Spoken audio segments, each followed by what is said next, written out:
I wanted to before we go to what we want to talk about today, I think quite a few of you were actually here last time in our last meeting. So I just wanted to hear a bit of a feedback from you guys. What did you find most useful in our meeting last time? You know, how the conversation we had. Emeka was saying that he took some notes and he was going through them. So what is it that you found useful in that? Do you have any sort of insights as to, you know, how is that working for you practically? What do you think? And maybe let me start with Emeka. Me? Yeah, man. Yep. So definitely the framework for the SMART goals. Oh, the realistic framework. The realistic realistic. Having that repetitive small actions and building in consistency into that as well. Absolutely. It's something that I really took as something to work on.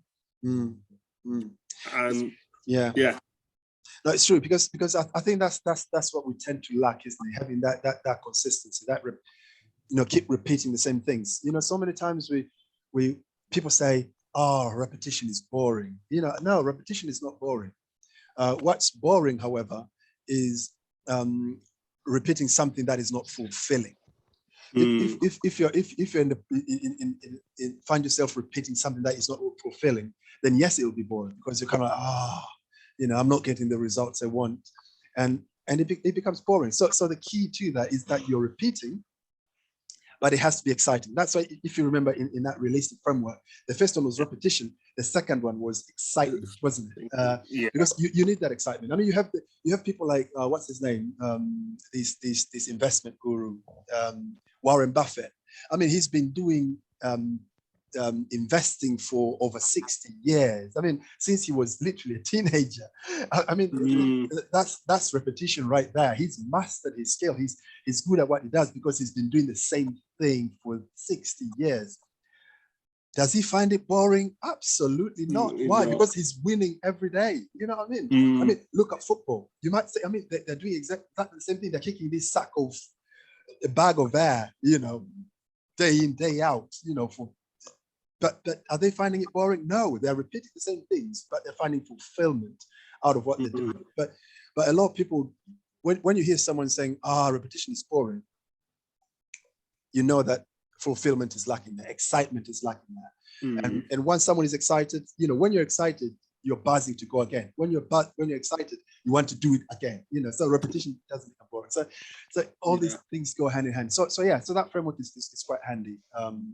For those who were not here, I'll share with you that framework when I share the slides again, and then we'll crack on with what we're doing today. By the way, the topic of our conversation is target-driven living, and we were looking at 5 areas, or let me call them 5 focus points that we can really sort of look to improve in order to be able to set goals that are meaningful and that can really bring results in our lives. And the first thing we looked at was the life by design. That everything that we do has to be designed. Life is very interesting. If you don't set out to achieve something, not that you won't achieve anything, but you'll get what I call mediocre results. You'll just get the average, what everybody gets. And so the only way around it is to actually set out to achieve something, and that will always give you better than average performance, which is what we want.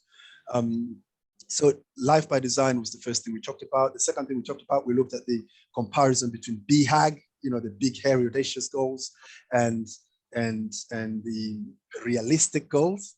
And we saw that they're both important. It's very important to have that overall picture, that bigger picture of what you're trying to achieve, like a roadmap, basically. Because then that will tell you what path to take.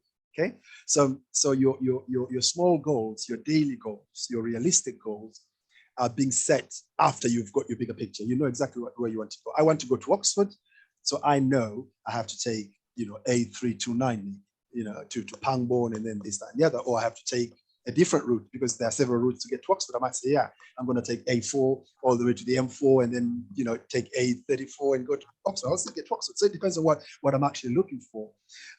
But you've got different routes. But before you determine the route, you have to determine the destination first. So BHAG is very important. The big dream, where you want to go, where you see yourself in the next 5 years, where you see yourself in the next 10 years, where you see yourself after retirement, you know, where you see your kids, where you see your grandkids. I mean, BHAG can be as big as you like, can be from 5 years to a generation. Okay, so never filter yourself, never be afraid to dream.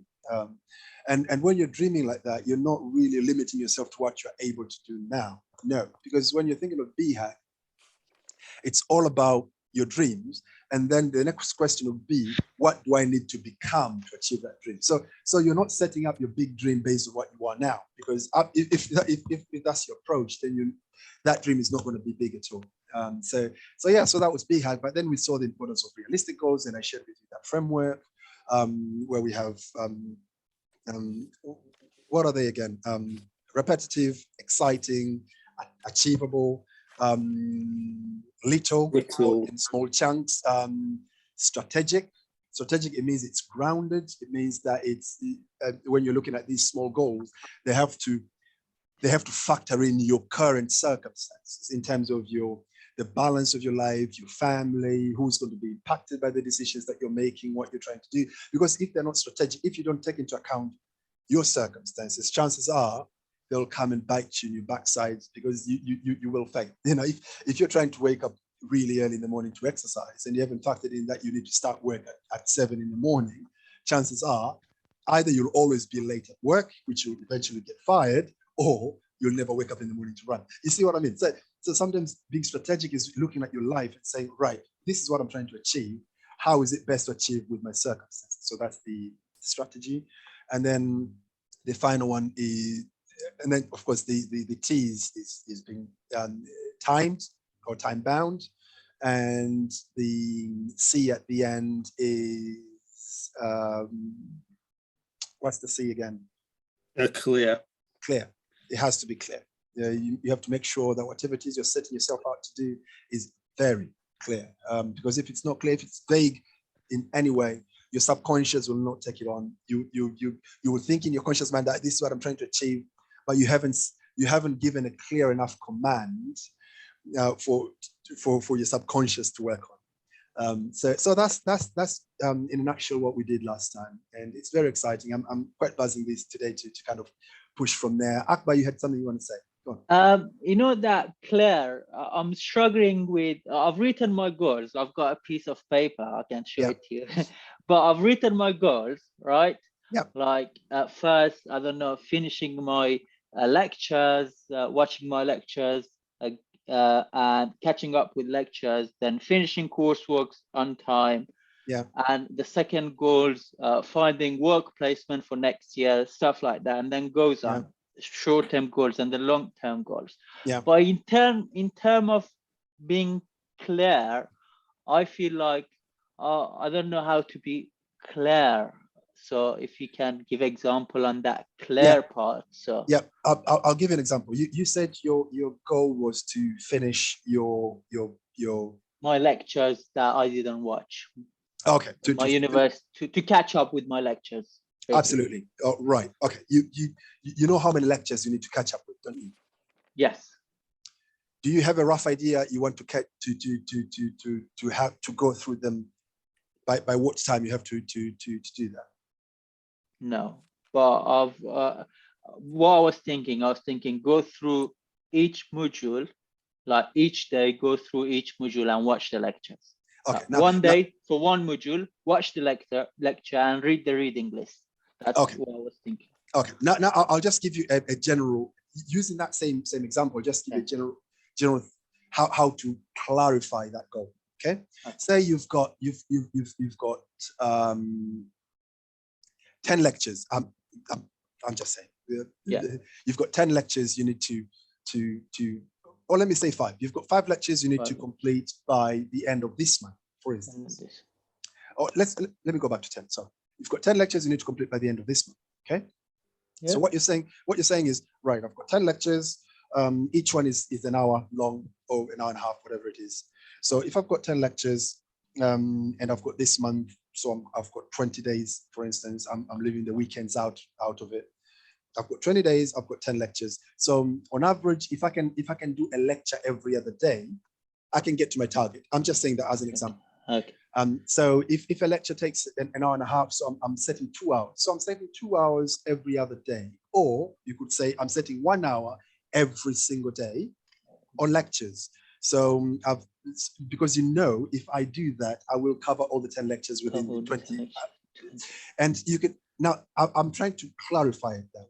But that's not enough, because then you wake up in the morning and you've got the 12 hours of the whole day to do that 1 hour. Now, you haven't really said when you're going to be doing that. So what might end up happening is you think, yeah, I'll get that 1 hour, but before you know it, it gets to 10 o'clock at night and you haven't done it. That is true. So to clarify it even more, you may turn around and say, right, I will be doing 1 hour every day on these lectures, and I will be doing it at this time.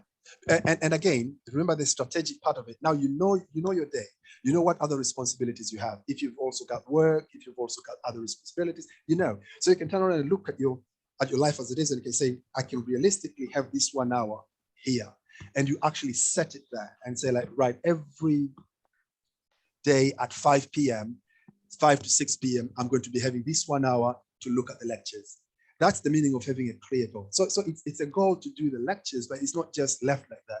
You've broken it down to a point where you've even allocated the time, and you know that if you stick to that, you will cover what you've set yourself to do within the time frame you've given yourself. So it kind of overlaps a little bit with the timed one, but with clear, the emphasis is on you not knowing exactly what needs to be done. Like, it's almost like what you're treating your goals as if they were not yours. It's as if you're telling someone else what to do. So you not only tell them, study the lectures. No, you'll actually tell them exactly that. I want you to spend 1 hour doing the lectures every day at 5 p.m. Okay? There is this one guy who says, he puts it this way when it comes to clarity. He says, if you can't explain your goals to a 5-year-old, and that 5-year-old understands it, goes, and then he turns around and explains to his fellow 5-year-old, and the second 5-year-old understands it, then your goal is not clear enough. Does that make sense? Yeah. So that is the benchmark. So think right. If what I'm trying to do, if I explain to a 5-year-old, will that 5-year-old be able to explain to another 5-year-old? It sounds very cheeky, it sounds very silly, but it has to be that clear. Yeah. And you see what my clarity. My clarity is I can easily tell this to a 5-year-old that every single day at 5 p.m. I want you to study that lecture for 1 hour. It's very clear. There is no ambiguity in that, and that's how, when you talk of clarity, that's how you should go about it. So you can kind of extrapolate that to every other goal that you have. But that's a good one. That's really good. Okay, thanks. Yeah. Yeah. Any other thought, guys? Any insight from what we covered last time? Rennie, good to see you in, man. Can you hear me, Rennie? He's fallen asleep a little bit. He'll be back in a second, I'm sure. Hi, Steve. You all right?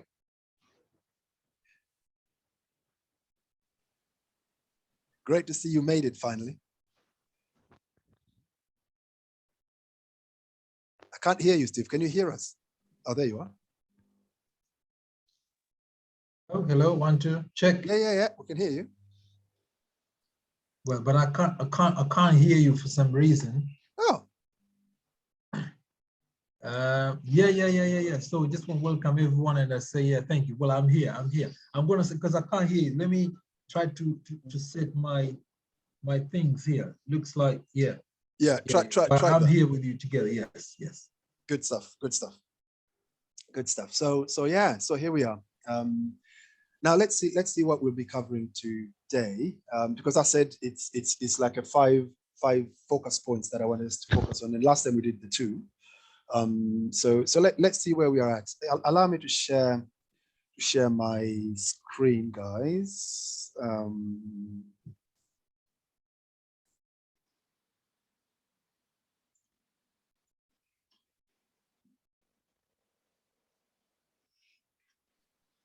Can you all see that? Yes.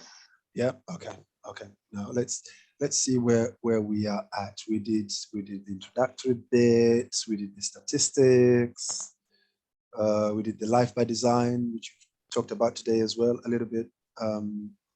We've talked about the BHAG and realistic goals, and it's very important to have both of these. Just one further point on the BHAG. BHAG is the inspiration. Okay, BHAG is the inspiration. Going back to Akbar's example, I'm not sure what he's studying to do, but I would say let me assume Akbar wants to be a lawyer. So he's doing a law degree. So a BHAG would be probably to be this big shot corporate lawyer in, I don't know, London. This multi-billion dollar company in Canary Wharf in London, as an example. So that's the BHAG. As far as that goal is concerned, you can have so many different BHAGs. I mean, it doesn't have to be just one big thing. You can let your mind loose, and be anything you want, So how is he going to achieve that? He doesn't really know. Does he know the whole way to get there? Probably not. But that's the dream. Okay, and it has to be something that inspires you, something that when you think about it, your body tickles a little bit. It's like, oh, this is great. You can feel it. These are the sort of things you put on your vision board. Okay, your dreams. Things that you look at it, you kind of think, oh my goodness, how am I going to achieve this? That's the BHAG. Realistic goals, however, is what we've been talking about with the framework that we already shared. So that's the realistic framework I was talking about. Repetitive, exciting, achievable, little, strategic, timed, and clear. So today we'll crack on with the third one, which is focus. Now this is also a big one. One of the reason for mediocre results in any field is lack of focus. Now that sounds very, very, very pandering, but it's true.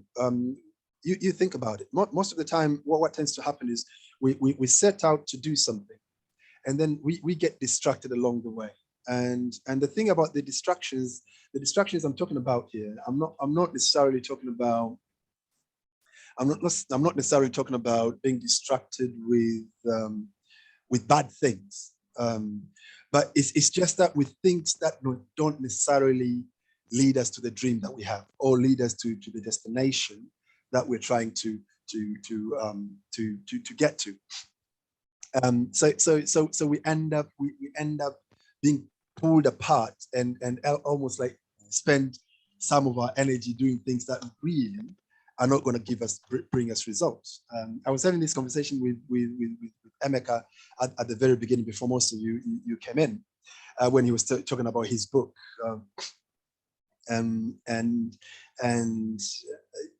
it's important to focus on the things that you have control of, because sometimes you're doing something, you're trying to achieve something, but there are lots of things you're not in control of. Okay. I mean, for instance, going back to Akbar's example, you're studying. What do you have control of? Your study time, the books that you can read, maybe your fellow students that you can cooperate with. You probably have control of that. You have control of maybe your schedule. You have control of. There are things you have control of. Okay. And there are things you don't have control of. You don't have control of the marking scheme. You don't have control of the exam that you're going to do. You don't have control of the Senate or the panel that is going to be examining you. You have no control of your prospective employer who you're going to meet on your interview. You absolutely have no control of. And because you don't have control of those, you don't have control of the economy. You don't have control of who's going to be in government, well, apart from your vote. But you see what I mean? So don't waste your time focusing on the things you don't have control of, because they'll drain you of your energy, but you can't make an impact on it. Focus on what you have control of. And as far as the conversation we're having now, the most important thing that we have control of is our habits, our daily routine, what we do on a daily basis. So this third point is all about focusing on habits, focusing on what you do. And you remember in our realistic framework, the first one about repetition. You know, we humans are creatures of habits. What do I mean by that? And I say this so many times in these meetings. We perform at our best. Our optimum performance is when we do things subconsciously. It's when we do things as a routine. It's when we do things because we always do them. You understand? And other people call that unconscious competence. I think you know those steps. You've heard of those steps, isn't it? There is unconscious incompetence, and then there is conscious incompetence, and then there is conscious competence, and then you have the unconscious competence. And that's the habit. That's the routine. That's where, if you can get to a stage where you're doing something because that's who you are, then that's your habit. Okay. And that's what we need to focus on. And when I'm talking about focusing, I mean, that's where those are the things you need to be critical about. You need to be critical about what your habits are. Are they good for you? Are they taking you to your destination, or are they not? Are they a blockade to you? Are they habits that you need to quit altogether? Are they habits that you need to cut down? Do you have to develop new sets of habits? Do you need to do what? And how do you create habits? You do that by repetition. You need to in almost like in drill. It's the same. I gave an example of football the other day. You know, we watch these great footballers, and they do these magnificent things in stadiums, and the whole stadium erupts in roar like, wow, how did he do that? He's done that 1,000 times probably on the training pitch. Why? Repetition. And by the time he comes to this big stage, he doesn't even have to think about it. Why? Because it's become a habit. They've got this unconscious competence, okay? They don't even have to think about it. You got to think, oh, how did he do that? It all came from them focusing on those habits, focusing on changing those habits, focusing on repetition and doing those drills again and again so that they drill it in them. It becomes their habit. It becomes second nature. And because we are creatures of habits, they operate at their optimum performance, which is where we all want to be. So focusing on habits is really what you want to do. Okay. So remember when I told you about focus? Same with in athletics. You know, we at the moment we've got the Winter Olympics going on, and it's a really good example. You have all these athletes going into these games, and they all want to win. Don't get me wrong. They all have a dream one day to have a gold medal on their necks. They all have the BHAG. To them, that's the BHAG. That's the ultimate goal. Everybody wants to get that gold medal, you know, and do that picture, you know, where they bite that gold medal. They all do want that. But when it comes to their training, when it comes to their preparation, that is not their focus at all. All they are focusing on is what we call PB, personal best. It's all about your performance. It's all about that. Let's say you're a sprinter, for instance. It's like my best time as a 100 meters sprinter is, say, 10.5 seconds. So how can I bring that down to 10.4? I mean, you don't care about the world record by Usain Bolt, which is 9.58, is it? I don't know, something like that. That's none of your concern, because if you focus on that, you're on the wrong track. What you're focusing is, how can I improve my performance? And that's the focus on habit. What is it that I'm doing now that is giving me this result? What can I do different to improve on this result? Okay? And you start chunking on that. And the more you focus on that, and the more you do that, and the more you're happy with that, the better the chances are for you to end up performing better and better with each competition. Okay? So it's all about taking control of what you can control. You remember? You know, you can't control what Usain Bolt does. You can't control what the person next to you does, but you can control what you're doing, which is improving daily on your own performances, on your own habits, what you need to do to get better results. Okay? So that's how it goes. That's what it means about focusing on habits. And I've been watching athletics, and it's quite interesting. It's only in athletics, man, that you have so many winners in one race. I mean, one time I was so surprised, and now it makes all the sense. I think it was something like a 400 or 800 meter race or something like that. And this person, right, he came dead last. He was last, okay? But then obviously you have the first one, the gold medalist, and the silver medalist, all celebrating and everything, and everybody else celebrating. This guy is coming in last, and he was celebrating like mad. He was jumping up and down. He was buzzing, and he's come last. And to me, it didn't make any sense then. I was like, what's wrong with this guy? Has he gone mad or something? But then later on, I realized, actually, though he came last, but he smashed his personal best. Basically, he is like his personal best time for that race. I think he smashed it for like 5 seconds. And so to him, it was like, oh my goodness. So to him, the fact that he didn't win the race wasn't the point. The point was that he has become much better than he's ever been. And that to him was success. To him, that was excitement. To him, that was the drive that would bring him back to the next race, though he finished last. You see what I mean? So that's the attitude. Focusing on your own habits, focusing on your own success, focusing on, getting those reps and to get yourself better at it on a daily basis. That's what you want to be doing. Okay.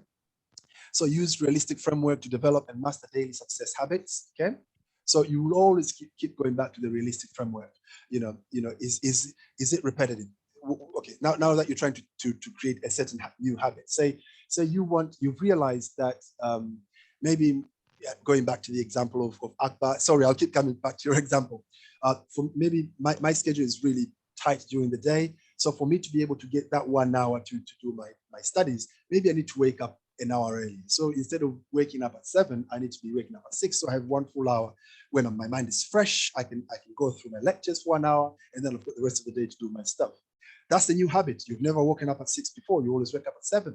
So you need to create that new habit. So what do? You go back to your realistic framework.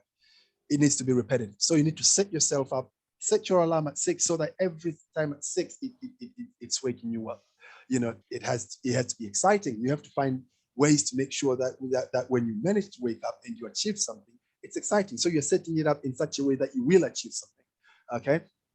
And make it exciting for yourself. Maybe you can even create some rewards for yourself. Maybe you tell yourself that, right, if I wake up at 6 and I get to manage to do this full hour of this, maybe I'll reward myself with whatever it is that excites you. A cup of coffee or whatever it is that you can set, or which it doesn't have to be something big, but it's something that almost like signifies that you've achieved something that day. And that's how you create excitement. That's how you trick your subconscious into excitement. Is it achievable? You have to set goals that are achievable. I remember there was one time when I was trying to bring my waking up time very early, and I wanted to be waking up at 5:30 in the morning. But then at that time I was waking up at 7:30. So how did I do? A jump from 7:30 till 5:30 is almost impossible. Well, you can do it for the first day, but you're going to be drowsy for the rest of the day. So what I did, I made it realistic. What do? I started doing it in small chunks. So for a month, I was just waking up at 7. And then once I got used to that, for another month, I started waking up at 6:30. And then when I got used to that, for another month, I was waking up at 6. And then I just kept going like that. So what am I doing? I'm trying to set goals that are achievable, because what you want is, you don't want to set yourself for failure. And therefore, once you succeed, you gain that momentum. See, the key word here is momentum, for you to achieve more. Okay, that also stands for little. Strategic, the same thing, looking at your circumstances and see how you can do that. Clear, we already talked about that. So use the realistic framework to really hone in on the good habits and really cut down on the bad habits that you need to get rid of to get to where you're trying to go to. Okay. So when you're looking at the habits, I've said this before, it's all the question you need to ask yourself is, right, this is my life. This is what I do on a daily basis. This is the amount of telly that I'm watching. These are my friends. This is the time that I spend with them.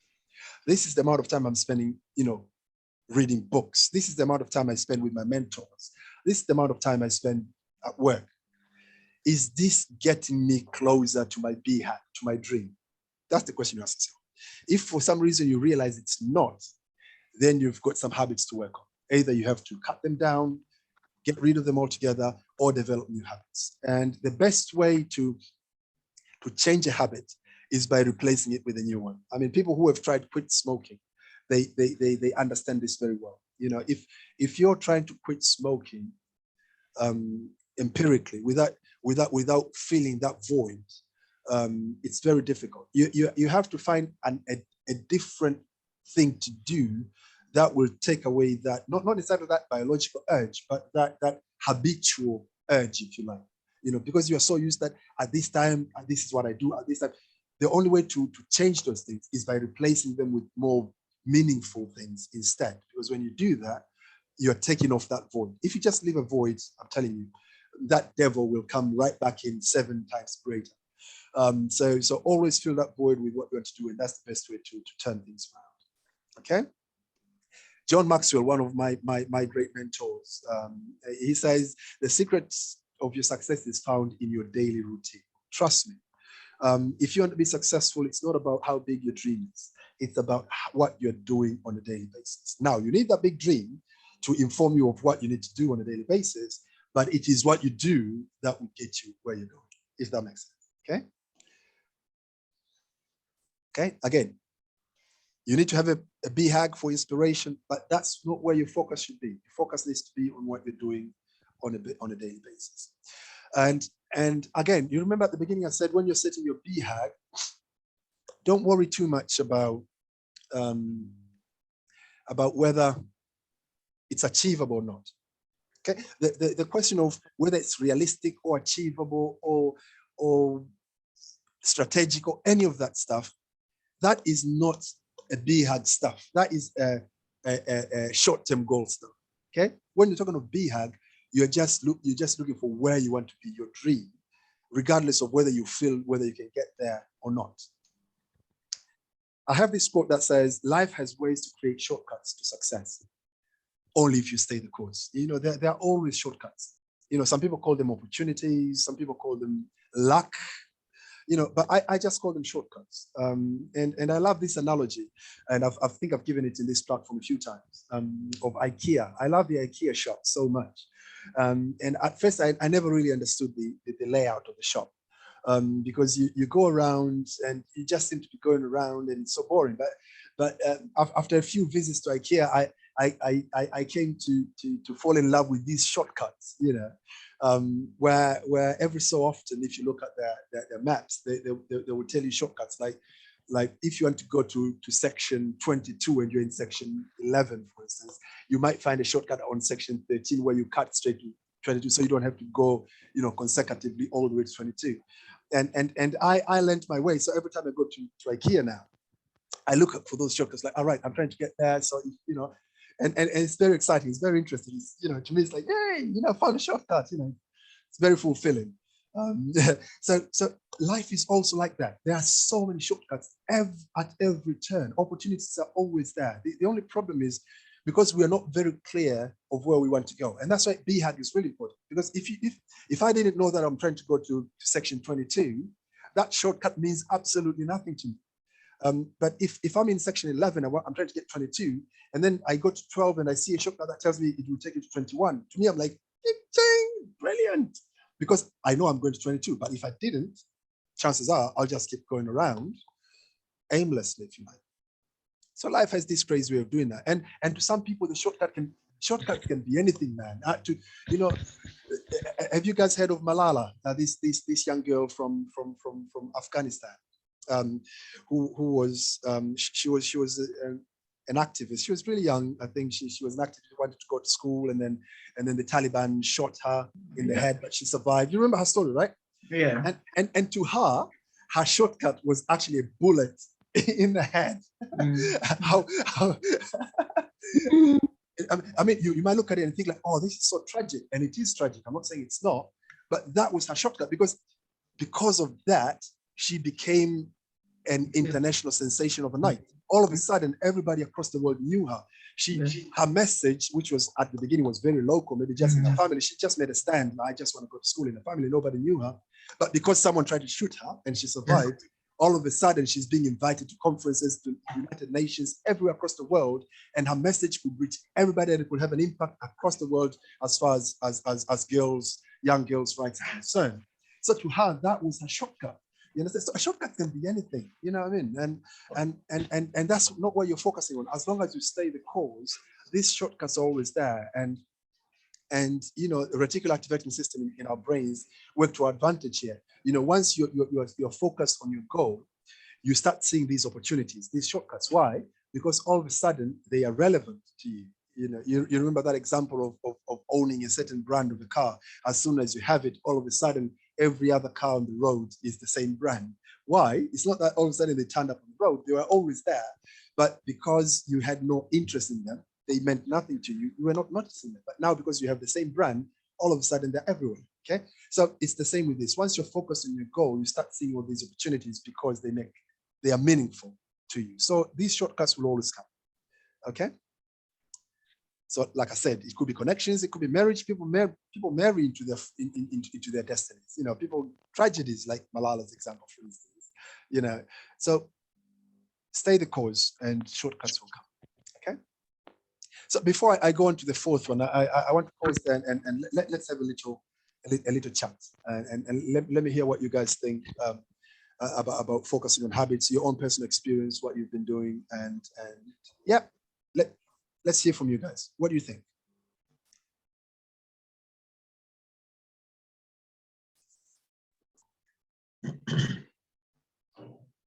Yes, Steve. Yeah, basically for me, what I can say is, as Maxwell said, you know, that's the fact, because the actions that we do is what produces the results that we get. And that is going to go back to, you know, the mindset, you know, what we think, you know, what we think about, then we do what we think about, and then what we do about gives us a certain results that we get. So we can't keep planting bananas and expect rice. That's not going to be possible. That is not possible. So for us to have a certain desired results, well, we're going to find some seeds that correspond to the result that we want, the answer that we want. So say, I'm thinking, well, I want to be a millionaire. That's my plan. And if I'm going to focusing on being employed, doing mechanic here, you know, daily job, that's not going to make, you know. So we need to really see that the thinking, you know, the actions is going to give us a certain set of results. And again, if we don't like the results, or, you know, you don't like the whatever crops you see, you're going to go back to the seed, you know. What seed did I plant? Because that's what gives you the crops, the harvest that you get. So basically, I think the habits and the discipline, there's no choice. That's what we're going to do. There's no option B for that. It's the main cause. So yeah, thank you. Thank you so much, Steve. That is absolutely powerful. Absolutely powerful. Who else wants to come in?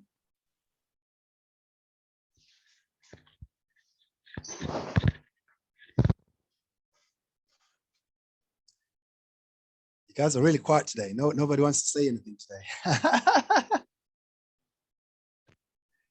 All right. Okay. If you guys, did you want to say something, Emeka? Yeah, go on. Come on. Yeah, I was just going to say that it's something focusing on things that you can control and making sure that you can just focus on that, even if it's just something small, like each day, and then consistently that will grow into something big. So yeah, I'm just saying that it's just something I highlighted for myself to work on as well, is just to focus on the things that I can control, and anything else and let everything else that I can't control just be, as it were.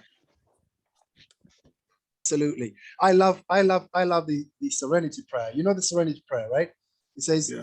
Lord, help me. Lord, give me the grace to change the things I can. No, it says, God, give me the grace, grant me the grace to accept the things I cannot change, to change the things I can, and the wisdom to know the difference.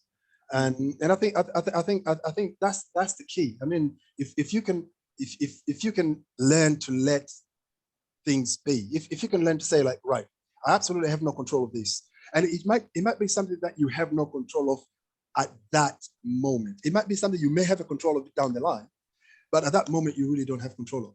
You understand what I mean? So it's not just something out there. It may be something to do with you, but at that moment you don't have control of. Okay. So you need to have that, say, like, right now, this one at this moment I can't control, so I'll let it be. But at this moment I can control this, and therefore I'm going to put my 110% on this. And you need to kind of understand that difference, and therefore it's almost like you are getting satisfaction and excitement out of this, irrespective of the fact that that is still going wrong. The other thing is still going wrong, and there's nothing you can do about it. And there is an element of grace required in that, because it's not easy sometimes, because we find ourselves sometimes in these perils, and they really drain us, and we kind of feel like failure, because there are so many moving parts, so many things that we really can't control, and they're all draining our mental state. So yeah, absolutely, that is really powerful. It's really important. And when it comes to focus, that's something that we really need to do in ourselves, and really learn to have that sort of, like, this is the time where tunnel vision pays. Let me put it that. Usually we say that tunnel vision is not a good thing, but this is the time where tunnel vision actually pays.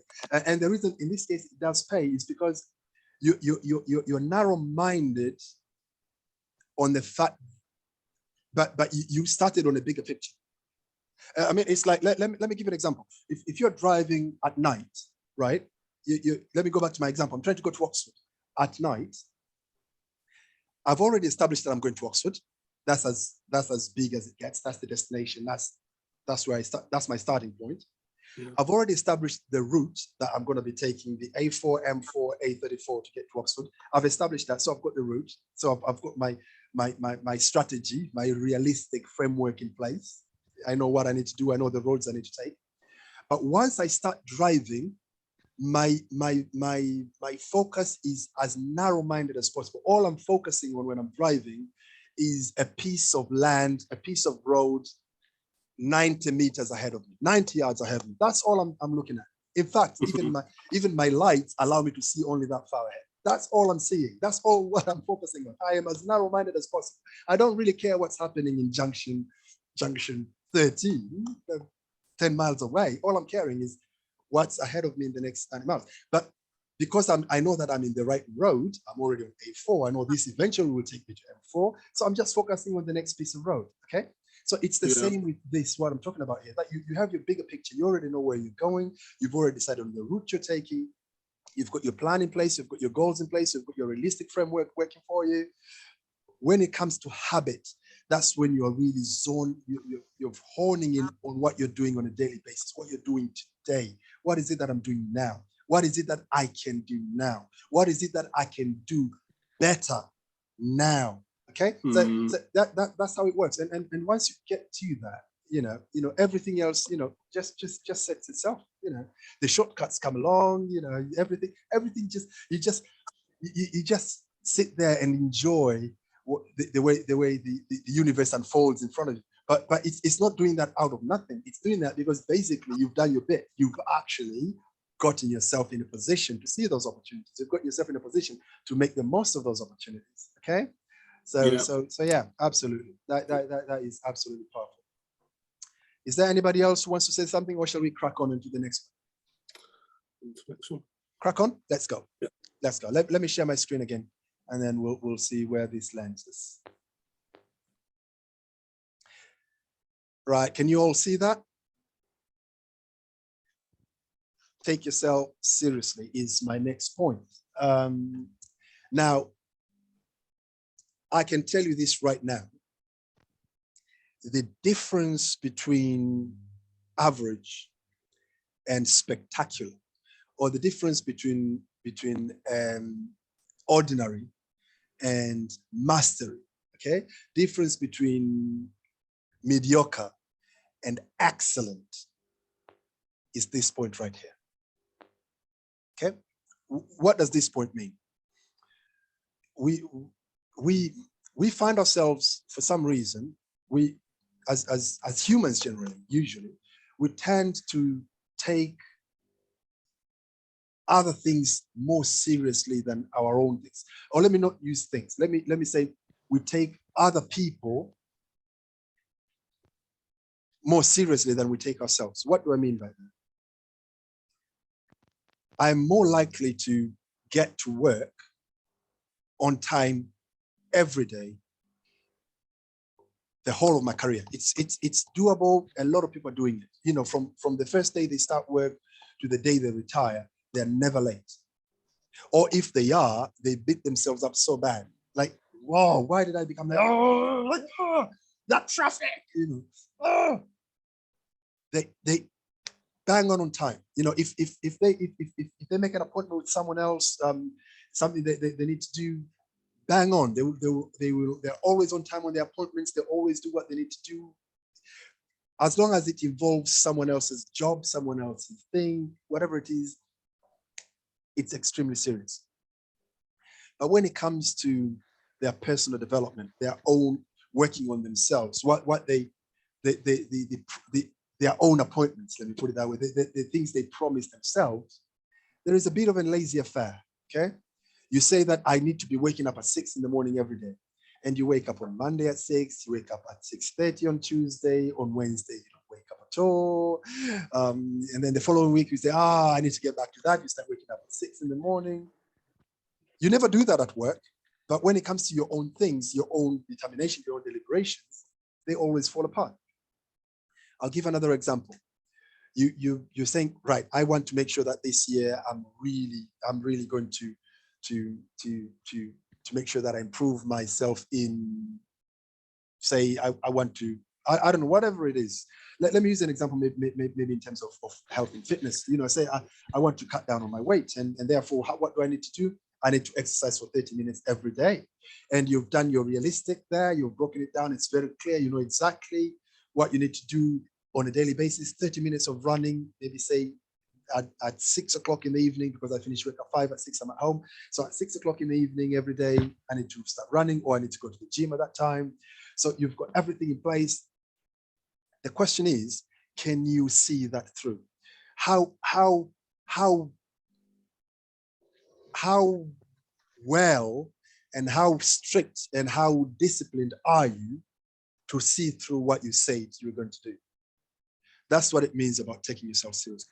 And I can tell you now, that is the difference between excellence and mediocre. The reason we end up being mediocre in so many things is because we just keep letting ourselves down all the time. We keep self-sabotaging every time. We say we're going to do this, but we don't. We tell ourselves this, and this has a compounding effect, because every single time you say you're going to do something and you don't do it, you're reinforcing on your subconscious that you are incompetent.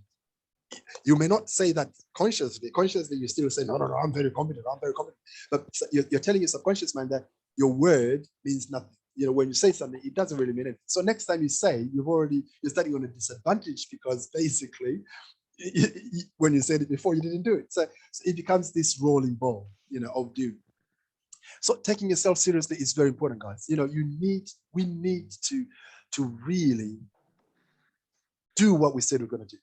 And after, I can tell you now, after doing all the other steps we've talked about, you know, all these seminars we've done, we started with, you remember when we were talking about the 8 steps of setting goals? Since last year we talked about it, and then we started talking about these 5 points. You know, all these, you've worked so hard, you've created everything, you've got your goals, you've got your realistic framework, you've got everything in place. Unless you are disciplined enough to do everything you said you're going to do, because you know exactly what results you're going to get if you do it. You know how serious it is. You know what it means to achieve what you want to achieve, because I'm assuming if you've done everything, you have your whys, you have everything, you know exactly what you're going to get at the end of the day. What is going to determine whether you succeed or fail is whether you're taking those seriously enough to actually do it. Now, the challenge I'm posing to you right now is learn to to be as serious in your own affairs and your own personal development as you are with your employment. If you can do just that, I'm telling you, your life will be transformed tremendously in any area, whether that be financially, be health-wise, be career-wise, whatever it is. If you can put the same kind of effort and the same kind of discipline and the same kind of urgency in your own personal development and the goals that you have as you do put at your work. What do I mean by that? If say you want to start you're trying to learn property development, for instance. You know, I want to be a property guru. I want to invest in property. So I want to learn about properties. I want to start investing in that.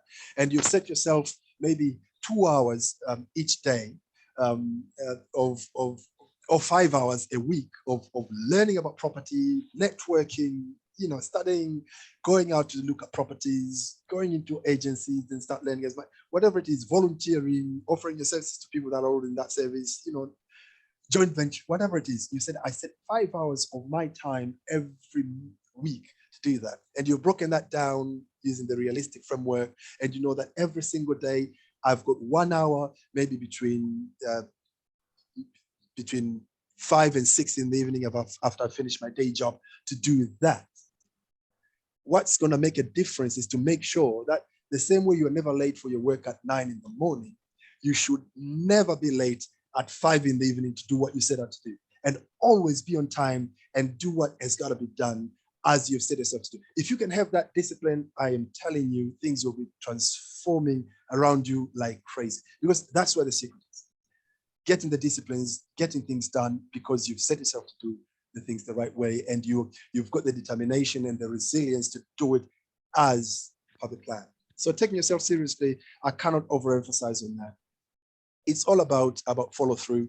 Plan without following through is what self-sabotage is. So all this time we've been talking about planning and how you can plan and set the goals and everything. So you don't want to end up stumbling because you couldn't follow through, because you didn't take yourself seriously. Okay. So it's all about, you know, doing the hard work, the discipline. If you said you're going to be reading a book every day, are you reading the book? If you said you're going to be listening to things, are you doing that? If you say you're going to be attending seminars and platforms like this where you have these conversations that can really push you and encourage you and excite you and motivate you to keep pushing. If you say you're going to be attending, are you really attending? You know, so it's about you doing your bit. Are you serious enough in doing what you said you're going to do? Okay. I've made this reference many times. Henley's and Victor's poem, I'm a master of my fate. I'm the captain of my soul. You know, these are the things I have control of, and I will do them to the best of my ability. You know what I mean? So that's what it's all about, taking yourself seriously. Okay. And there is this other analogy that I've given it so many times. You need to run your life as if you're a CEO of a multi-billion-dollar corporation. You know what I mean? It's serious business. Your life is a serious business. Your ambition, a serious business. Your future, your dreams are a serious business. And it's not just serious for you, but for everyone around you. Because if you do so well in whatever it is you want to do so well, imagine how many people you will inspire, how many people you pull through with you. You know, we look at these great athletes. Let me give an example of Ronaldo, for instance. You know, we marvel at his achievements and everything, and even his personal wealth. You know, he's so rich and everything. But have you ever sat down and thought how many people have benefited from his success? You know, how many people he's actually pulled with him, you know, starting from his family, his friends, his proteges, people that have looked up to him, people he's inspired, the people that are benefiting financially. You know, I mean, he is like an industry in itself. I mean, you know, they are, you know, you're talking about him earning tens of millions of pounds every year. But there are so many people who get their livelihood from just being affiliated with the brand Ronaldo. So that the benefits of your achievement are much bigger and wider than you could ever imagine. So think of all that. So you are a CEO of your own life, and you need to take it so seriously and run it with that same degree of discipline as you would if you were working for someone else's company. You know what I mean? So I call myself Charles Stephen Inc., you know, Charles Stephen Incorporated. That's that's me. That's my life. It's serious business. You know what I mean? I've got a vision. I've got a mission. I've got objectives. I've got strategies.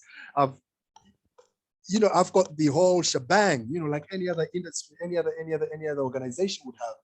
I've got it all. I've got it all written down. I know exactly where I'm going to what I'm doing today. I know, you understand?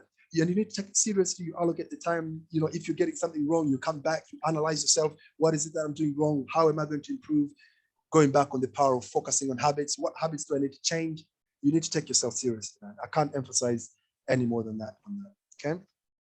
There are lots of things you could do. You could start journaling, you could start writing down, because this all helps you reflect on you and what you can do to improve yourself. Okay. Follow a program. We shared about the program, the 8-step program, for instance, that I shared with you last time.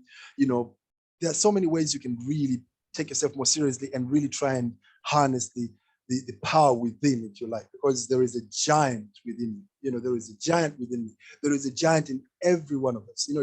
Don't take yourself lightly. Don't think that it's just me. Good old me. This is all I do. This is just my job. Don't settle for less than that. There is a giant within you. Take yourself seriously, and if you can do what we're talking about here on a daily basis, I'm telling you, the results are astronomical. Okay, and I'm not saying this to pamper you in any way. This is fact, and I believe if we all do this, come in a couple of months, in a couple of years, you'll be sitting here with our testimonies, telling each other, man, we've been talking about this for the past 2 years. This is what I've been doing. Oh my goodness, these are the results that I've got. Yeah, and that's what we want to hear, isn't it? So there you have it. The final thing we're going to be talking about is life balance. But before I go to that, let's go back to a conversation. Let me shut up for a while and hear what you guys have to say. So what do you think? Anybody wants to come in and let me hear your thoughts, guys.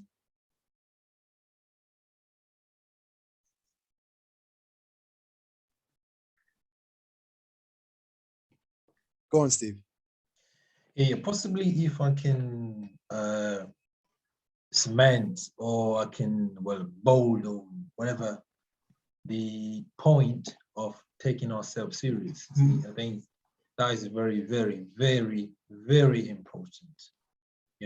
Most of the time, people do whatever possible not to let down somebody else, but they're going to do zero to not let themselves down, and I think it's worth it. It's something worthy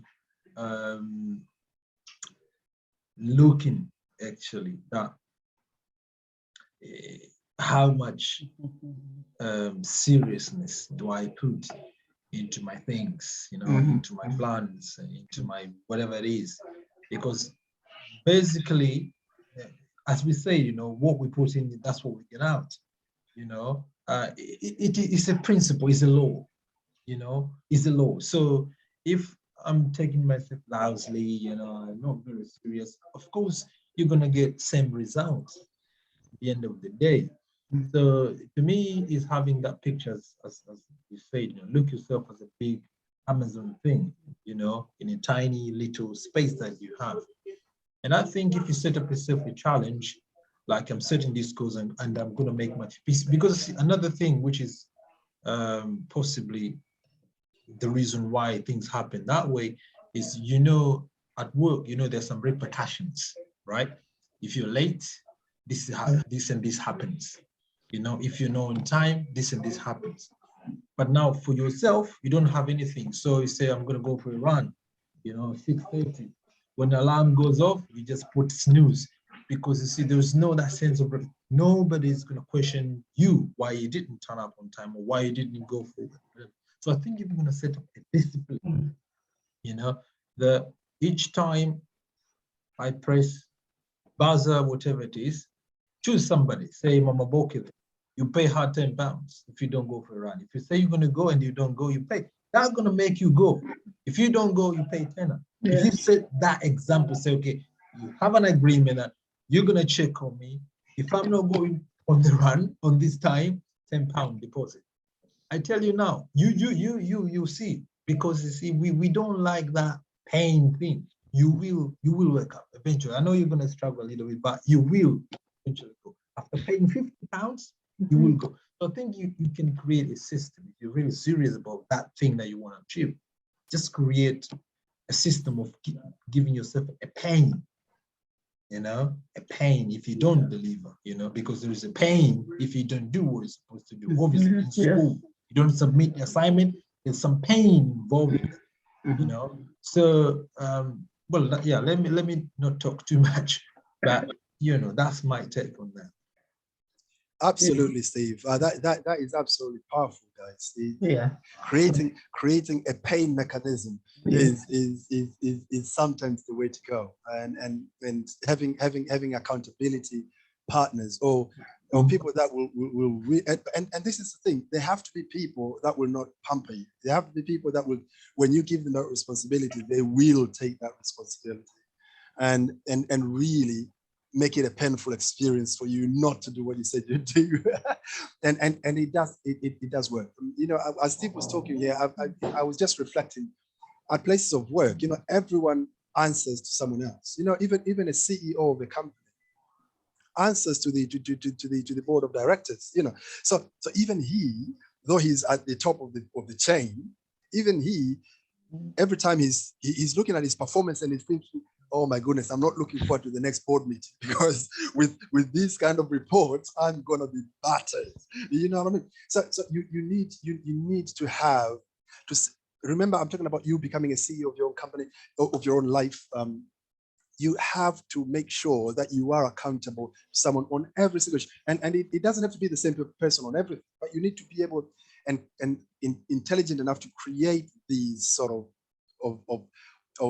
safety nets, if you like mechanisms where someone will hold you to account. So you said you're going to do something. You're going to be telling someone something. It's not that you're telling them as a brag, this is what I'm going to do, but you know that if I tell this person, then I've locked myself in. I have to do it now, because if I don't, he's going to give me a call in 2 months and say, hey, how's that thing going, Charles? And you go like, you start coming up with excuses. You know what I mean? And if he's the right person, he's going to say, not good enough, Charles, not good enough. If he's not the right person, you know what he's going to say? He's going to say, yeah, man, sometimes these things don't work out. That's not the right person. The right person should tell you that's not good enough. Okay? So yeah, what Steve is saying is absolutely important. Creating accountability partners in everything is the way to go. Absolutely. Any other contribution? Who else wants to say something before we talk about our last point?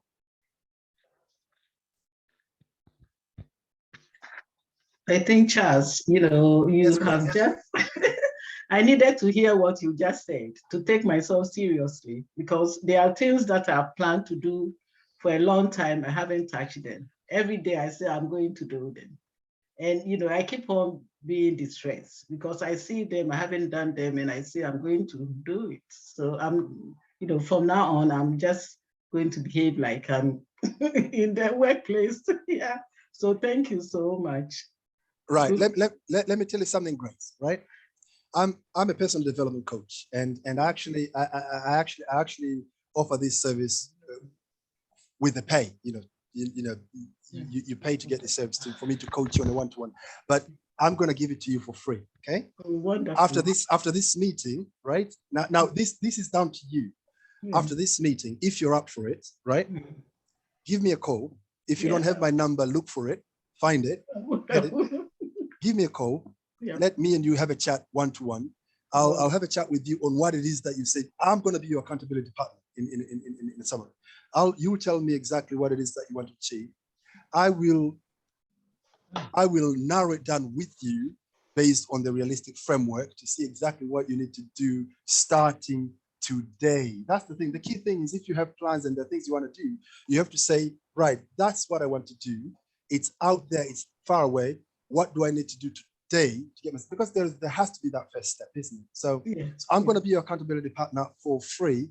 Give me a call after this meeting or tomorrow, whenever, but make sure you do, and then we'll get that sorted. That would be wonderful. Awesome. Thank you. Yes. Monica, I think you want to say something. You want to come in? Yeah.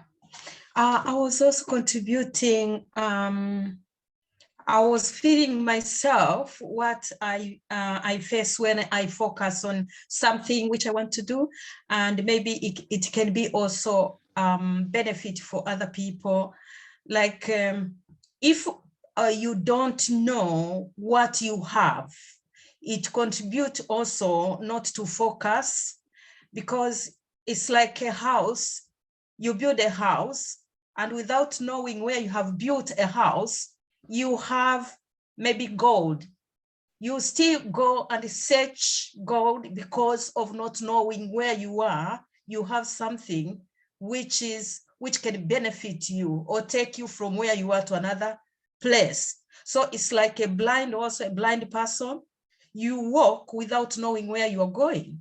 So once you know who you are, what you are carrying, it also helps you to focus on what you are doing. You cannot wait friends to tell you, do this, or come and become a nursing. For example, me, I tried when I was listening, people, they say, oh, can you please come and be a nurse? But I don't feel in me because I don't have any calling in me, but I feel something else which I can do better, focus without even being pushed. So we must also learn to know what do we carry, what potential in us, in order to focus on what we can do. You find you do bigger things which you couldn't even expect, because of not knowing what we carry is a big enemy. You can be dragged everywhere. So this is what I wanted to contribute. Absolutely, Monica. That is absolutely powerful. I see Steve wants to say something on that note. Yeah. I'm banning because see, I remember very, very paramount what Monica said. Remember some time ago we shared a story about acres of land. If you can remember that. So I'm gonna just use 2 minutes. So the story goes like, there was a farmer who had a piece of land. Okay, and then the life was tough, life was difficult. Now he had there's a gold rush somewhere, whatever, and then while he was struggling, he said, well, I'm gonna make sure that I'm gonna, find a way to go to wherever they're doing this, gold rush something. So he sold a piece of his piece of land to somebody, and that was very, very cheap price. So he sold it, and then he embarked on the journey to go to the, where he can find some diamonds, wherever it was. Now, after he left for some time, he couldn't find whatever he was looking for, and then he killed himself. Now, the person who bought that piece of that farm thing, had a visitor one of these days coming to see him. Now, when this visitor came, he picked up one of the, glittering thing from the farm while he was coming in. And he asked the guy, so do you know what this is? And the gentleman said, well, I don't know. I got plenty of them, all of them, some of them is on my window in the kitchen. They all of them say, this is diamond. Do you know? No, I don't know. So after that, he advised him to go and find the people who can, take a look and see how much. Then they'll come to find out underneath it was a big mine. There was a plenty of diamond underneath. But the farmer sold it for peanut, went to find the gold rush. He couldn't find nothing. And then he just threw himself in the river and died. Here's the moral of the story. Where you're in now, the job you do, whatever you're in now, your diamond could be right there. But always we say, oh, grass is greener over there. So we don't look here, we look over there. This is why you see people say, at the moment, this business pays, you jump in. They say, no. If you do this other business pays, you jump in. So that is the thing. So in whichever business you engage in, that same business, you really see that this is what I want to do, you're passionate about, study it, invest in it, fail, succeed, repeat, do it again. Think about it, meditate. You're going to succeed in that. Thank you very much. Let me finish now. Awesome. Paul, hang on a second, Paul. Emeka had his hand raised for quite some time. Emeka, you wanted to say something, and then Paul, you'll come in. Yeah, The story, I remember, I just want to piggyback on what Steve and the other lady was saying in terms of following your calling and everything. Because that story Steve was talking about, I remember he had told me about it. And what that lady was mentioning in terms of knowing what you are really good at, knowing what you carry inside and knowing what you are good at. Because for instance, like me, I'm very passionate about community development and engagement. Though I'm doing support work where I am, a few people have been telling me, I remember a colleague of mine was saying, have I considered going back to school to go and study nursing? Because everybody I know of is going into nursing because that's where the money is to buy a house and to get mortgage. But I don't know, a part of me keeps saying that, is that really me? Is that really what I want to go and do? And he was saying, oh, don't think like that. You never know when you try, do it. But another part of me is saying that you still have student loan to pay. Why would you want to go back to school again, go and study a nursing degree, just because everybody is doing it? So it's just a lot of things and everything.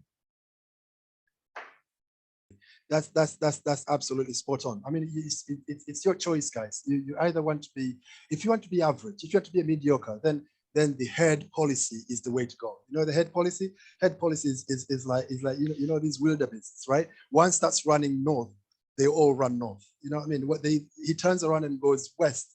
They don't even ask why you're going west. They're like, oh, he's going west. Oh, we gotta go west. And everybody's going west. You know what I mean?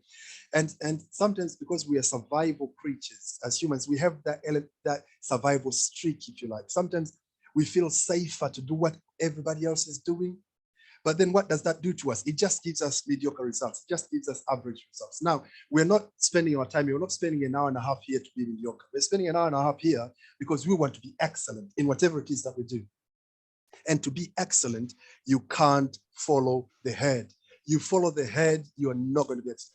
To be excellent, you have to follow your dream. Now, by a dream, I'm not saying that as what people say, like, oh, follow your dream. No, what I'm saying is you need to have a vision. You need to have a goal. You need to have your BHAG, what it is that you are determining yourself to be. And like, if you remember when I was talking about this last time, I said about when you're creating your BHAG, what you're basing that on. You're basing that on your values, on your dreams, what makes you tick, on what excites you. It's all about you. It's not what other people say. It's like what Monica was saying. You know, people are telling her, go and study nursing, but she thinks, I don't really think I will enjoy it. It's not something that really excites me. So it's not really her dream. So you don't want to find yourself in those. I mean, you could still do nursing and still, you know, yes, get results and get salary and leave, but that would just be average. That would be mediocre. Now, if you're striving for excellence, that's not the way to go. And I'm really hoping that the reason we are gathered here is for excellence. So yeah, absolutely. All these points are brilliant. Paul, you wanted to say something? Yeah, just a brief one. And also going into what the last guy, I forget his name now, has just said. If somebody could say to you, you can earn £100,000 a year if you do 3 years at college and do this, but you spend a lot of your time at work, and you have to. I think it's good if you can actually enjoy what you do, and if you can get a job where you're eager to get up and you can't wait to get to do it, then technically you'll never work a day in your life again, because it's a hobby. Absolutely, Paul. I mean, if you can find something you love doing and do it well, that's the way to spend a life. That's the way to spend a life. And with regard to the grass, you know, there's a saying, you water and look after the grass on your side and it'd be greener than the other grass. Rather than looking at the grass on the other side of the fence, isn't it? It's one Joyce mentioned to me the other day, actually. You look after the grass on your side and it'll be greener than the grass over there. Yeah. Sometimes we spend too much time watching over the hedge, isn't it? and as a result, we don't tend to our own little lawn, and it becomes a mess. Absolutely, Paul. Those are wise words there. Any other contribution before we do our final bit? We only have a couple of minutes. If there is no one, let me just go really quickly to our final point. We've done the 4 points. Let me share the screen again really quickly. Yeah, so we've done number one, life by design.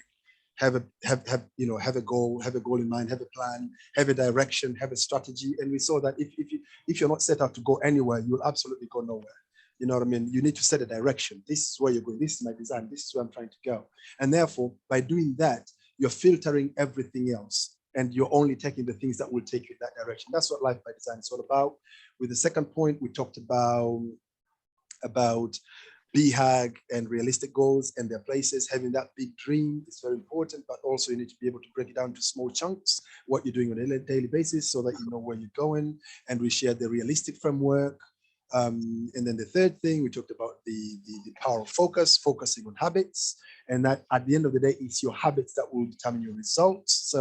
So it's not up how big your dream is, it's how well that dream informs your daily habits. You know what I mean? So that is really important. We've talked about the fourth point we've just covered now, point of taking yourself seriously. And I said, to me, that is probably the deal breaker. That even if you have all these things, if you're not taking yourself seriously, if you're not putting in the work, if you don't have the discipline, if you cannot consider yourself as important, if not more important, okay, ideally you should consider yourself more important than anybody else. You should even be more important than your job, your employment. You should take yourself and your personal development and your dreams more important than anything else. Because once you do that, everything else will fall into place. Okay.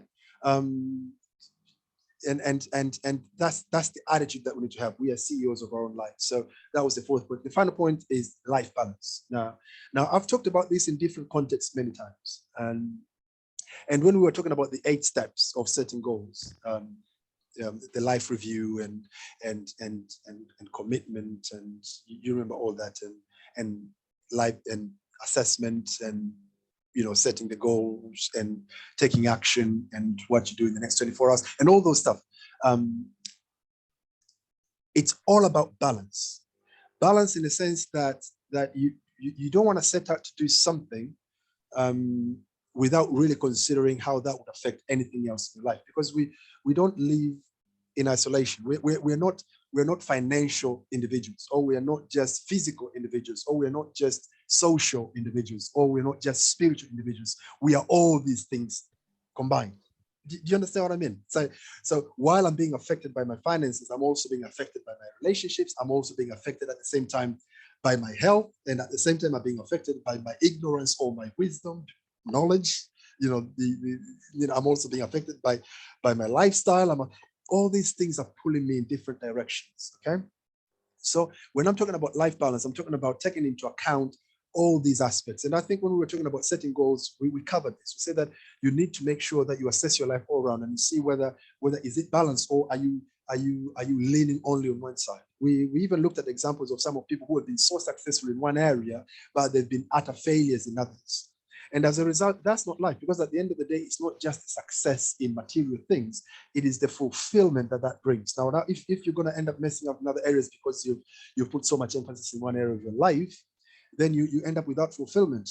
Hence, you have people that have been so successful in different careers. You've got successful entertainers, for instance, who ended up committing suicide because of depression. So they bring so much joy to other people's lives through their entertainment and their comedies and all this stuff, but somehow they couldn't get the balance where they couldn't balance that career with other areas of their lives, and that messes them completely. Or great entrepreneurs and businessmen who ended up with wrecked marriages. Probably, I'm not saying that's the reason, but it could be that somehow they didn't put the same emphasis on working their relationships as they did their business, and as a result, that ends up messing part of their lives. And clearly, you're not getting fulfilled if part of your life is messed up. So life balance is extremely important. And sometimes we end up failing achieving our life goals because we didn't take into account from the outset what our balance is, or what our balance should look like. And I think I gave this example before, that if I'm thinking about exercising, but I'm not taking into account that if I start going to the gym, that means that is me taking away 2 hours from me spending time with family after work, then yes, I might end up with a good health, but end up with a horrible relationship with my kids or a horrible relationship with my wife, because then I don't spend time with them anymore because I'm spending that time at the gym. You get what I'm saying? Now, I'm not saying that that means you should not go to the gym, but when you're thinking of your success, when you're thinking of making a step forward, you need to think of your life holistically, taking into considerations all these areas, because you are all these areas, and all these areas in one way or another, they impact you. And for you to go further, you need to make sure that all these areas are actually pushing you forward, rather than one area pushing you forward and another one actually pulling you back. You know what I mean? So that's what life balance is all about. And like I said, success is multivariate, it's multifaceted, you know, have different areas. It could be financial, it could be health-wise, it could be spiritual, it could be relationship-wise, it could be lifestyle. You can have success in any area. So it's very important to understand how all these things interact. Yep, success in one area doesn't guarantee success in another. If you have imbalance, that leads to stress, as we've seen before. What does stress lead to? It leads to frustration. And if you're frustrated, it will eventually lead to failure. Even the area that you think you're successful at, eventually that success will be eroded and you will start not perform as well, because somehow other areas have messed up. How many footballers have ended up wrecking their careers because of their stinking attitude? You know what I mean? So they didn't work as hard on improving their attitude skills and their communication skills, and you know what I mean, and the interpersonal skills, as well as they put the effort in football. So they become great football, very skilled in what they do, but their attitude lets them down, you know, and their career is cut short by 10 years. We know so many of such. Others, it's because of relationships, you know. Their relationships ends up wrecking everything, and before you know it, they are stressed, they're frustrated, and that eventually reflects on their performances on the football pitch. And in a few years down the line, we don't hear of them anymore. So imbalance can be a wrecking ball sometimes, and it's important to take that into account when you're pursuing excellence, when you're pursuing success. Think holistically. Okay, you want to double, to triple, to quadruple your income. Think holistically. What will it take for me to double my income? You're just thinking, oh, there is this new job. For instance, I'll go back to the example that Monica had given before, you know, studying nursing. You know, everybody say, oh, you just need to do nursing. Nursing is great. You know, you can get a lot of money, you can get a mortgage, you can get this. But then, I don't know about your life. I'm not saying nursing is a bad thing. Nursing is great. And if that's what you want, that's what you enjoy, that's the kind of life that takes with you, it's brilliant. But then, if you want to get into that bowl, you need to ask yourself a question. You know, can I deal with shift work? Can I do long hours? Can I deal with the stresses of working in that environment? Will that sort of lifestyle suit with where I'm trying to go? My BHAT, my big dream. You know, if your dream is to retire up in Honolulu and put your feet up when you're 50, and you're thinking of becoming a nurse, probably nursing is not a place you want to go. You understand what I'm trying to say here? So what I'm saying is you have to kind of think holistically. Where is it that I'm trying to go? What sort of things do I consider success to me? What is it that is my BHAG, my big hairy audacious goal? Is me doing this going to get me there? If I do this, what impact is it going to cause to my family? The fact that I'm going to be away for so long, I'm going to be, you know, there is this other thing people are talking about now, you know, right now they're looking so much for truck drivers because of Brexit, you know, you need more truck drivers, and it's a great job, it's great paying, now they're getting paid, you know, 60,000, 60K per year. But then, are you willing to spend that time away from your family? You know, you're going to be spending, you know, literally all your life on the road. Is that lifestyle suited to what you're trying to achieve? Is that going to be success for you in terms of other areas? Yes, financially, it's brilliant, but is it great for you in family terms? Is it great for your health? Is it great? So that's the thing. You need to make sure you look at it holistically before you embark on any particular direction. So life balance, I can't stress it more than that. If you want lasting results, fulfilling results, then balance is the way to go. You need to actually look at it holistically. And that's why even the 8-step strategy that I was proposing the other time when I was talking to you guys, it's all about that wheel of life, you know, all those areas, you know, mental, business, financial, relationship, family, lifestyle, spiritual. You have to look at it holistically and make sure that you're taking all that into account as you're moving forward. So yeah, Paul, you wanted to come in. Just the third one down, imbalance and stress and things like that.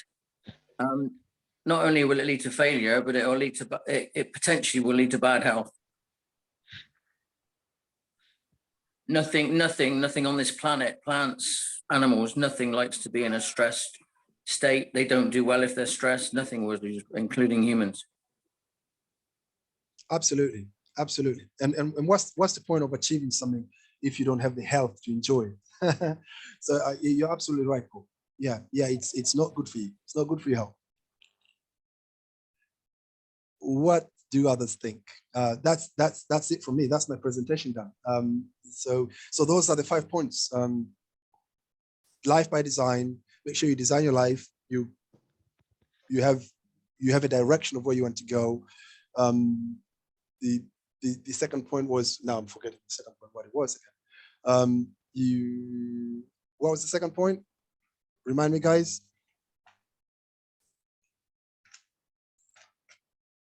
Before the BHAG, the comparison of BHAG and realistic goals. So you set the big goals, the long-term goals, your dreams, which is based on your values and what excites you and what you aspire to be.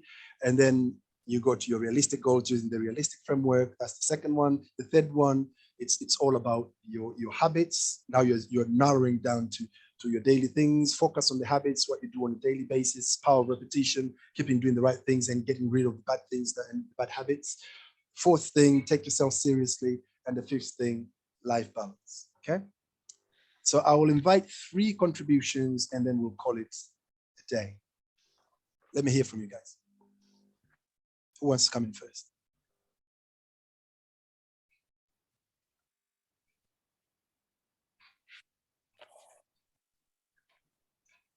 Yes, Tameka.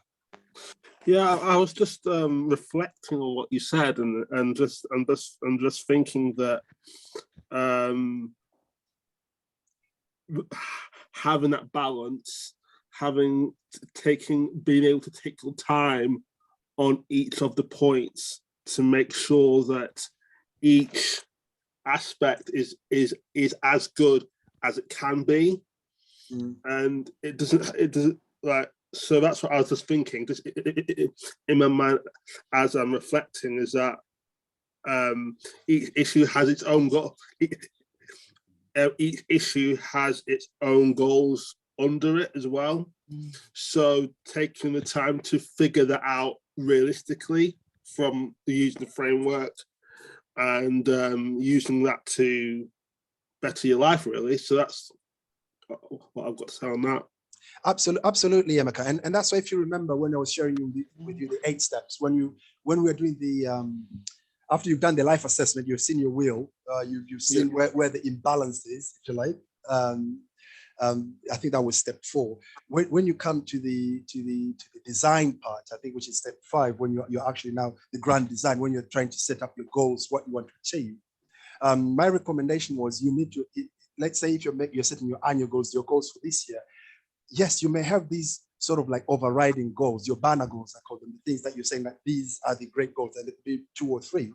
But it's important that you have at least one goal from each of the 8 areas as well, because what you want to do is you don't want to leave anything behind. So yes, you might have your great financial goals, or you want career goals. Maybe you want to change job this year, or you want to achieve this, or you want whatever it is. You have your banner goals, but you have to make sure that you have at least one goal for every other area. For instance, if someone comes to you and asks you, what's your goal to do with your health this year? You need to have a goal for that, whether that be physical exercise, whether that being eating healthy, whether that being whatever it is, whatever that may be. If someone comes to you and says, what's your mental goal, your mental development goal, you need to be able to tell someone that, what sort of books you want to read, what sort of areas, what sort of knowledge you want to sort of embark on this year, what is it that you want to learn more. You need to be able to tell. If you can't tell that, then it's going to be very difficult for you to achieve life balance at the end of the day, because you need to have that all-round balance. That might not be your emphasis for the year. You still have your banner goals, things that you will really determine your year, but you really need to have goals for every area as well. You need to have area about your relationships as well. How do you want to improve your relationships? Which relationships do you want to improve? Which relationships do you want to get rid of altogether? What I mean? So you need to kind of look at it all together and have a goal, at least one for each of those, including the banner goals, the important ones that are standing out. The ones that keep you awake at night, if you like. But it's important to have a well-rounded approach to success and goal setting. And in the long run, it will help you achieve them more smoothly, because rather than being in the stress and the ill health that Paul was talking about, this will bring fulfillment, because everything will complement each other. You know what I mean? It's like, because they're all coming up together. You know, while you're becoming more prosperous financially, your relationships are also blossoming as well. See? So it's working perfectly, instead of being one at the expense of the other, if you know what I mean. So definitely. Yeah. Somebody else, please. 2 more people.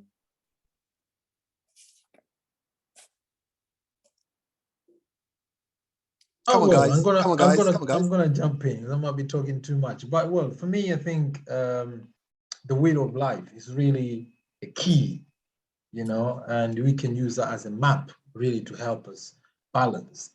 And well, we all know the balanced diet, that you need to eat protein, vitamin, and whatever thing they say 1 to 5 a day. You know, you can't keep eating one more and then the other. You're gonna have, you know, problems, pellagra and whatever it is. So is really an important thing to do for you as a CEO of your organization, which is you, to make sure that you have a vision, whatever board, where you see all, you know, all them things that we have highlighted, and you'll make sure that, you know, you're succeeding. Because you see, if you succeed in one and failing on the other, chances are you're gonna tip off. This is what's gonna be. You know, you say, oh, my car got 4 wheels, but I'm gonna just mind 3 and ignore 1. Eventually, you're not gonna go fast enough. You know, it isn't gonna happen. So say, well, I'm gonna focus on the 3, make sure the whole pressure is all right, ignore 1. Eventually, you're gonna be dragging, and possibly it's gonna end up in the dead end somewhere. So it's really important. If you succeed and then you have a failing relationship, that's going to cause you thinking, you know, heart attack and everything can start. You got the money, but now the heart attack and stuff coming in, still you're not succeeding. So it's a really good thing that, you know, you make sure that, you know, you check that, okay, this one. So it's a good mirror, if I can say that, you know, for all of us to kind of have a look and then see, you know, how much. And the thing is, once you know that, you know, you strategize some things you may possibly not want to do alone. For example, keeping fit, you may find a group, you know, say, hey, Charles, you know, you need good health. That's a common goal. Everyone needs a good health, you know, but in terms of the money and whatever it is, it could be different, but good health is a common goal. Paul needs to be healthy. You can't say, oh, I don't care, just eat McDonald's. No, you're going to die. So we need to have some sort of a common goal that you can have other people to do, the run around and play football on Saturday morning, something like that. And then you can have your specific special goal. Like my brother there is a book writer. I don't write the book. Then you can do alone with whatever it is. But, you know, once you have that on board, you can find some ways and then have fun, actually. So yeah, have fun. Don't take it too serious. Just have some fun and see how much you're succeeding, how much you're failing, how much you're learning, and then that's all life is all about. Thank you. Thank you, Steve. Paul, you had something to say. Okay. Just carrying on from that, really. And if you find yourself stuck in any one area or struggling, you can either share that with somebody and get some advice or help, or choose the minimal effective dose. So if you're struggling to exercise, maybe set yourself a small goal of coming downstairs in the morning and doing 4 minutes of movement to your favorite music. Yeah. Start off. So if mentally you're struggling with the idea of going out for a long walk or whatever, you bring it down to a more effective dose. So you use the minimal effective dose to get you started. Yeah. Okay. Now, can I say something as well? Can I say that? Yes, yeah. please. Even though we said we should take ourselves seriously, we should be careful not to take it to the extreme. You know, if you set a goal and you can't achieve it, you know, forgive yourself and reset it and redo it. Right? Some people can be so serious, it will stress them, and then it will be anticlimax. Yeah. So we have to be careful. Absolutely great. Absolutely great. We had a similar question in that note, I think in our last meeting. Yeah, two weeks ago. That being serious doesn't mean being hard on yourself. Well, it is. You have to be hard on yourself, but not stressing yourself over your successes or your failures. And I remember I gave an example of a successful work environment is both serious and yet fun. And usually companies, that's the sweet spot. You're trying to get people to be serious with work, but at the same time have fun with it. You know, you're trying. They need to come to work buzzing. You know, like yeah, happy to be at work, enjoying themselves, having fun. But at the same time, you want them to be serious work. So it's a balance. Yes, they go hand in hand. But absolutely, you're absolutely right. You need to have fun with it. You need to enjoy what you're doing. And that's why you remember in the realistic framework. And that's why, if you remember the last time I said, partly I feel that's part of the area where the SMART goal framework kind of fails, because it doesn't address the issue of repetition, and it doesn't address the issue of excitement and how important that can be in getting someone motivated to keep going with their goals. So it's very important to make sure that it's exciting, you're really enjoying what you're doing. And part of the way to do it is what Paul was saying. Break it down into smaller chunks in such a way that you can get the kick of succeeding, you know. And usually if you succeed in a small thing, you realize, oh, I want more. It's almost like it's almost addictive, and you want to do more and you want to do more. Before you know it, you were afraid of running for 1 mile. Here you are, a couple of months down the line, you're running 10 miles. But it's because you were getting the kick of those little victories that you kind of tricked your subconscious to liking, you know, and you kept going with it. So absolutely, guys, that is brilliant. Guys, before we go, can I say something to Emeka? Emeka, you know, as a retired nurse, it's not like you are not in nursing, you're already in nursing. It's different from what Boke said. You know, you are already there and you are doing what nursing can do. So if you can, you know, do the course to, you know, whatever, it's a good thing. Because if you were in something like finance and they are telling you that you come to do an agency to get a little bit of money and go, it's different. But you've been doing this for a while. So people who are telling you that, they are not wrong at all, because as a retired nurse, you're doing everything that I did with all my certificate qualifications. So why don't you steal it with a qualification and get a better pay and, you know, whatever. I think they don't do anything wrong at all. I'll say the same to, you know, other people who I see they've got the potential to be greater or whatever, and they're not, you know, they don't know it. So I don't think it's absolutely, Grace. That's the power. That's the power of advice. And yeah, there you have it, Emma. Maybe you should see Grace's inbox, and she will tell you all about the profession. She's done it all. It's a bit like as well. I've got a HGV license. I haven't used it a great deal. But I've kept it active. I keep doing a little bit of training here to keep it alive. Because it's a string to your bow, as the old saying goes. Even if it's not the career path you want to take, if you can just keep your hand in there, you never know. You might need to fall back on it one day to support you. Yeah, I'm retired now, but I have renewed my registration. I'm retired, but I have renewed it for 3 years. You never know where it will be handy. So Emeka, it's not bad. It's not a bad advice at all. So go for it. Absolutely. The only thing I have to say, and I'm putting this as not a word of caution, but I'm putting this as, let me put it this: you have to distinguish between a fallback position and your plan A. If you have a plan A and plan B, what you want to do, you want to put 80% effort on plan A and 20% on plan B. A mistake that a lot of people do is they say, this is my plan B, and they put 60% effort on that, or they put 50% effort on that, while they're not really going to use it. You understand what I'm saying? So that's the danger. So what they're left out with is only 50% in the tank to work on their plan A. And my assumption is plan A is your big, hairy, audacious goal, is what you really want to do.